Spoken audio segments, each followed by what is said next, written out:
Isang lalaki ang nakulong sa bubong ng kanyang bahay dahil sa baha. Nanalangin siya. Diyos ko! Iligtas mo po ako!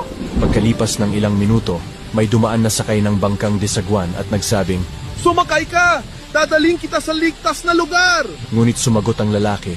Hindi. Salamat. Ililigtas ako ng Diyos. Pagkatapos, dumating ang isang rescue team sakay ng bangkang dimotor. Bilisan mo, pumasok ka na. Tumataas pa rin ang tubig. Muli niyang sinabi. Hindi salamat!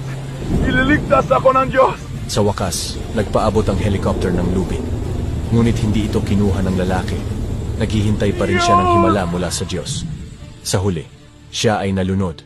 Nang makarating siya sa langit, tinanong niya ang Diyos. Panginoon, bakit hindi mo ako iniligtas? Sinabi sa kanya ng Diyos na ang bangka, ang rescue boat, at ang helicopter ay ipinadala upang tulungan siya. Minsan, naghihintay tayo ng isang himala at hindi natin napapansin ang tulong na nasa paligid na natin.